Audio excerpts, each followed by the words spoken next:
નમસ્કાર દર્શક મિત્રો, કબીર ન્યૂઝમાં આપનું સ્વાગત છે. હું હેલ્મી બુચ. સમાચારો વિગતવાર જોતા પહેલા એક નજર આજના મુખ્ય સમાચારો પર. ભુજની ઐતિહાસિક વિરાસત ભુજિયો કિલ્લો જર્જરિત હાલતમાં. કચ્છના પ્રભારી સચિવે અધિકારીઓ સાથે કરી લાંબી બેઠક, લેવાયા અનેક નિર્ણયો. આયોજનની મીટિંગમાં અધિકારીઓ અને પદાધિકારીઓ સારું સંકલન સાધી ઝડપી કાર્યો કરવા આપ્યો કોલ. પ્રદીપ શર્માના જામીન થયા નામંજૂર.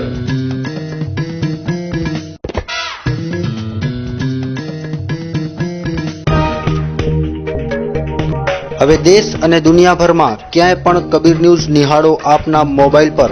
હવે 24 કલાક કબીર ન્યૂઝ આપના મોબાઈલ પર. આપના સ્માર્ટફોનમાં પ્લે સ્ટોર પર સર્ચ કરો કબીર ન્યૂઝ અને એપ્લિકેશન ડાઉનલોડ કરીને દરરોજ નિહાળો કચ્છના સમાચાર.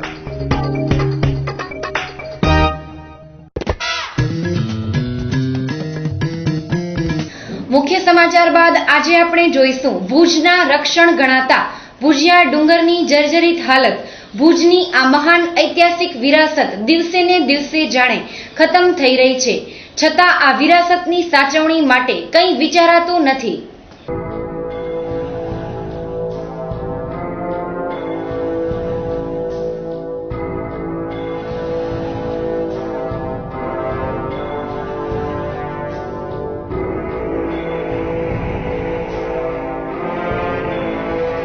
કચ્છનો પ્રવાસન ક્ષેત્રે વિકાસ થયો, પરંતુ કચ્છની સંસ્કૃતિની ધરોહર સમા કચ્છ ભુજની આનબાન અને શાન ગણાતો ભુજિયો ડુંગર આજે પણ જર્જરિત બની ગયો છે.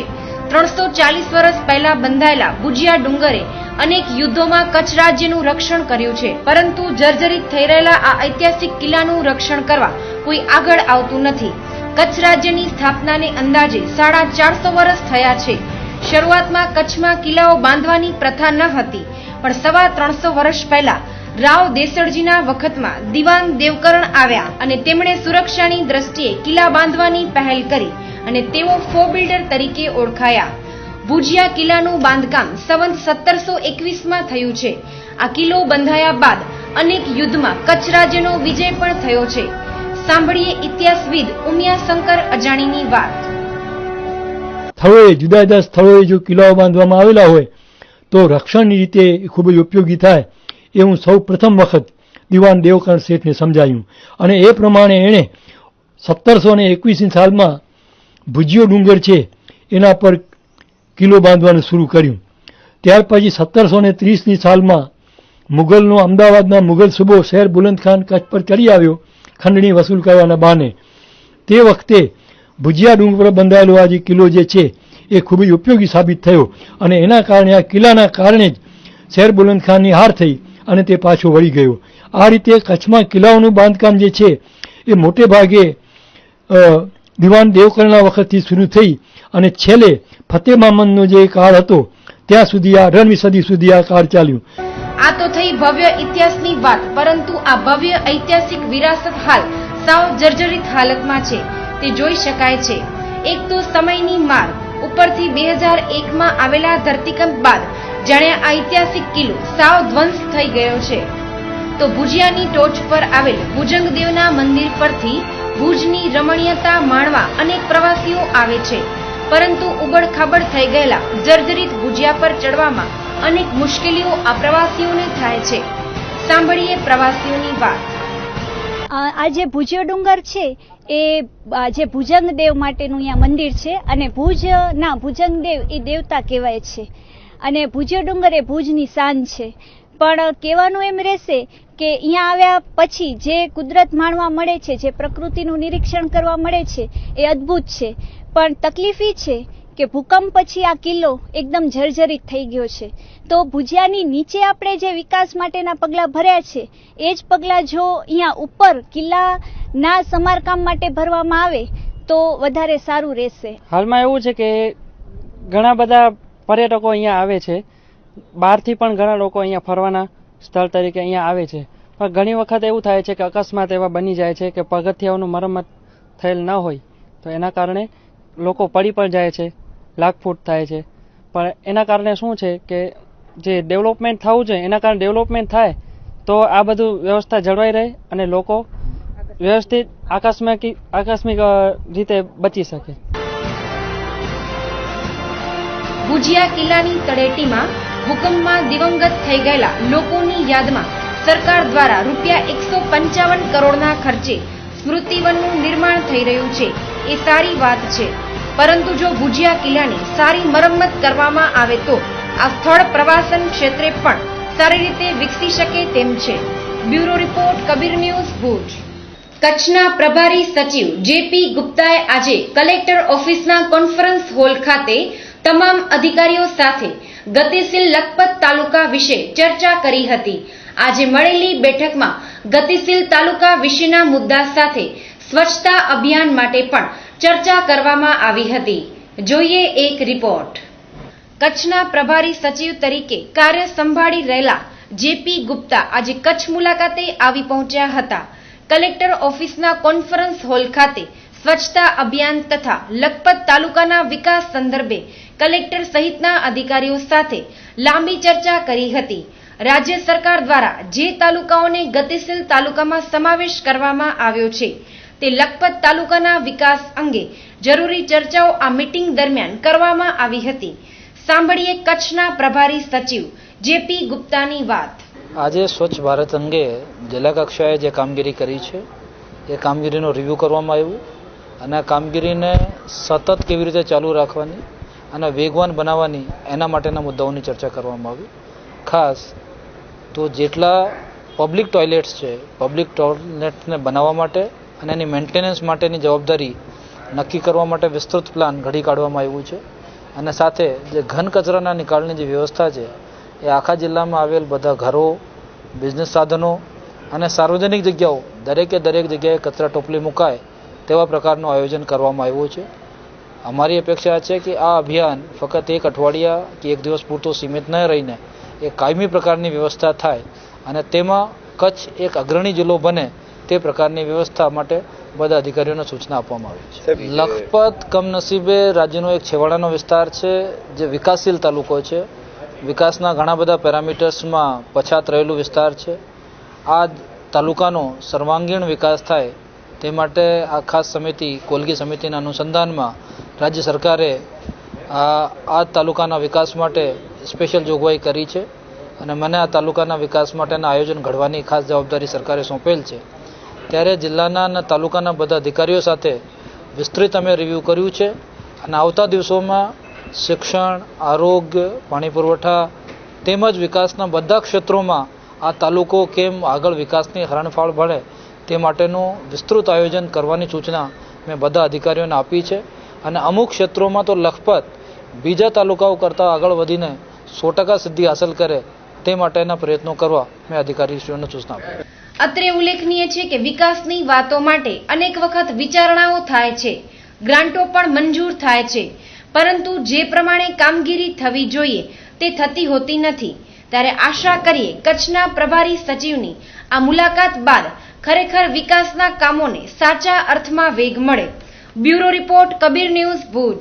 આજે ભુજની કલેક્ટર ઓફિસ ખાતે અધિકારીઓ અને પદાધિકારીઓ વચ્ચે આયોજનના સંકલન માટેની બેઠક યોજાઈ હતી, જેમાં ઉપસ્થિત અધિકારીઓને ઝડપી કાર્યવાહી કરવા કોલ અપાયો હતો. જોઈએ એક રિપોર્ટ. ભુજની કલેક્ટર ઓફિસના કોન્ફરન્સ હોલ ખાતે દર 3 મહિને અધિકારીઓ અને પદાધિકારીઓ સારા અને ઝડપી આયોજન માટે મીટિંગ કરે છે, જે ખરેખર સંકલન માટે ખૂબ જરૂરી છે. આજે પણ આયોજનની મીટિંગ કચ્છ જિલ્લા પંચાયતના પ્રમુખ ત્રિકમભાઈ ચાંગાના અધ્યક્ષસ્થાને મળી હતી, જેમાં ઉપસ્થિત રાપરના ધારાસભ્ય અને કચ્છ જિલ્લા ભારતીય જનતા પાર્ટીના પ્રમુખ પંકજભાઈ મહેતાએ અધિકારીઓને તેમની કામગીરી માટે પૂછાણું લીધું હતું અને જે કંઈ પણ કચાશ હોય તેને દૂર કરી દરેક કામ ઝડપી કરવાનો કોલ આપ્યો હતો. સાંભળીએ પંકજ મહેતાની વાત. દર 3 મહિને જિલ્લાની આયોજન સમિતિની બેઠક મળતી હોય છે. એમાં આયોજનની ગ્રાન્ટો જે ફાળવી હોય એના કામો સમયસર શરૂ થયા છે કે નહીં અને થયા છે તો યોગ્ય થયા છે કે નહીં એનો રિવ્યૂ બેઠક થતી હોય છે. આજે આ જ પ્રકારની જિલ્લા કક્ષાની એક રિવ્યૂ બેઠક હતી. નિયમ એવો છે કે તાલુકા કક્ષાએ પણ આ જ પ્રકારની બેઠકો મળવી જોઈએ, પરંતુ કોઈ કારણોસર ઘણી બધી જગ્યાએ આ પ્રકારની બેઠકો મળી નથી. એટલે મેં આગ્રહ રાખ્યો છે કે જિલ્લા આયોજન સમિતિની બેઠક મળે એનાથી અગાઉ તાલુકા આયોજન સમિતિની બેઠક જો મળે તો તાલુકા વાઇઝ ત્યાં ડિટેલ રિવ્યૂ થઈ શકે અને કામ અને ખાસ કરીને સ્થળ પસંદગીનો વિષય છે ત્યાં સુધી કોઈ પણ કામ ખાસ કરીને આંગણવાડી માટે રકમ ફાળવી હોય ત્યારે એ આંગણવાડીનું કામ ગામની વચ્ચે બાળકો સહજતાથી ત્યાં પહોંચી શકે આ પ્રકારની સ્થળ પસંદગી થવી જોઈએ.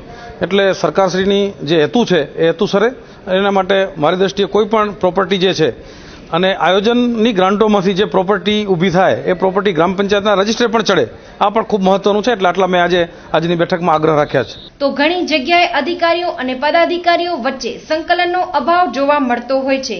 તે બાબતે જવાબ આપતા પંકજ મહેતાએ જણાવ્યું હતું કે જિલ્લાની અંદર સંકલન અને ફરિયાદની બેઠક મળતી હોય છે ત્યારે એકબીજા ડિપાર્ટમેન્ટ વચ્ચેનું સંકલન કરવું એવો નિયમ છે. એટલે આ પ્રકારે કોઈને મૂંઝવણ કે મુશ્કેલી હોય તો એવી જ રીતે તાલુકા કક્ષાએ પણ દરેક તાલુકાની અંદર એટીવીટીની મિટિંગ મળે એની અંદર પણ સંકલન અને ફરિયાદ એવો શબ્દ હોય છે.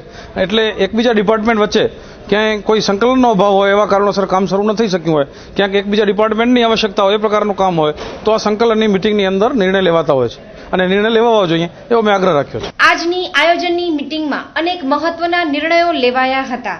ત્યારે આજની મિટિંગના અધ્યક્ષ ત્રિકમ છાંગાએ વાત કરતા કહ્યું હતું કે ખાસ તો એકંદરે જિલ્લા આયોજનની આજની બેઠકમાં પદાધિકારી અને અધિકારીઓની ઉપસ્થિતિમાં આજની આ ખાસ કરીને રિવ્યૂ બેઠકમાં ખાસ કરીને ઘણા લાંબા સમય સુધી જે કંઈ પેન્ડિંગ કામો હોય અને અથવા તો ટેકનિકલ કારણોસર શક્ય ન હોય તો એવા કામોને ખૂબ ઝડપથી હાથ ધરવા અને ટેકનિકલી જો શક્ય ન હોય અથવા કાયદાકીય શક્ય ન હોય તો એવા કામોને રદ કરીને 20મી તારીખ સુધી એ કામની બદલે વૈકલ્પિક કામ ફાળવીને એ કામો પૂરા કરવા માટેની ચર્ચા કરવામાં આવી. એના માટે તાલુકા આયોજન સમિતિની બેઠક બોલાવીને જેઓ ટેકનિકલી શક્ય ન હોય તો જ એવા કામોને રદ કરવા, અન્યથા એવા કામો તાત્કાલિક શરૂ કરવી અને અત્રે જિલ્લા આયોજન અધિકારીને રિપોર્ટ કરવાનું નક્કી કરવામાં આવ્યું. મિત્રો, અધિકારીઓ અને પદાધિકારીઓ જો સારા સંકલન સાથે કામગીરી કરે તો ચોક્કસ પ્રજાના સારા કામો ઝડપથી પૂર્ણ થઈ શકે. Bureau report, Kabir news, Bhuj.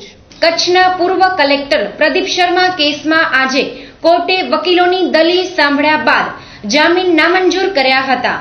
જોઈએ એક રિપોર્ટ.